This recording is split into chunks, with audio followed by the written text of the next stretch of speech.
parlant du Bitcoin, hein, il a débuté le mois autour des 29 000 $, puis soudain, le 17 août, plongeon, bain de sang. En 24 heures, il est descendu autour des 26 000. Et puis depuis, il reste prisonnier de cette zone. Alors pour tenter d'y voir plus clair, on va tout de suite appeler Vincent Bois. Bonjour Vincent, qui est avec nous par téléphone.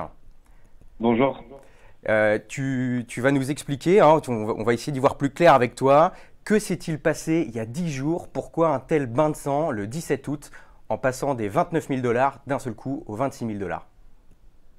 Alors c'est plutôt un ensemble de facteurs, hein. En soi, on a déjà vu pas mal d'évolutions à la baisse ou à la hausse aussi importantes. Celle-ci a été très rapide en l'espace de quelques minutes, mais sur l'amplitude, eh bien, on a déjà connu ça sur le marché des crypto-monnaies et du Bitcoin. Mais ici, il y avait plusieurs facteurs. On a parlé de SpaceX qui aurait vendu ses Bitcoins. On a parlé également d'Evergrande, hein, ce géant de la promotion immobilière en Chine, qui a eu un impact forcément sur le marché, même si cela n'était pas une surprise. Mais c'est plutôt tous ces facteurs et l'ambiance générale, hein, que l'on peut voir qui se modifie. Parce que jusqu'ici, on était plutôt sur de l'euphorie, sur de la hausse depuis le début de l'année, que ce soit sur les actifs traditionnels ou le Bitcoin. Et puis, depuis cet échec pour le Bitcoin à franchir ces 30 000 $, eh bien, on voit tout de même qu'il y a plutôt du qui s'installe sur le marché et la corrélation avec les actifs traditionnels est toujours forte. On en parlait il y a quelques mois que si la baisse revenait sur les actifs traditionnels, il est fort probable également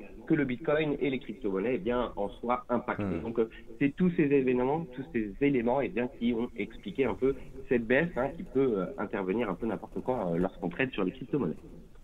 Bon, et ça fait 10 jours maintenant qu'on gravite autour des 26 000 $ sans conviction forte. D'après toi, on en sortira par le haut ou par le bas? Alors, à court terme, pour le moment, on voit tout de même que les 25 000, 25 400 est un niveau très important technique, hein, déjà éprouvé en 2022, en 2023. Pour le moment, tient la tendance qui pourrait permettre à court terme, hein, d'offrir des opportunités de rebond assez importants. En revanche, sous les 28 000 $, on est tout de même sur un risque avec justement les investisseurs qui voient qu'il y a quand même beaucoup plus de risques d'une part, et puis au niveau technique, sous les 28 000, c'est un risque baissier. À court terme, je dirais plutôt qu'on peut avoir quelques rebonds, mais tant qu'on se maintient sous ce niveau, attention donc à la reprise de la tendance baissière, et le niveau, bien entendu, majeur, ce sont les 25 400 $. Si on venait à casser ce niveau, attention probablement à une accélération baissière. Merci beaucoup Vincent. Vincent Bois, analyste Merci. marché chez IG. On va suivre ça de près toute la semaine.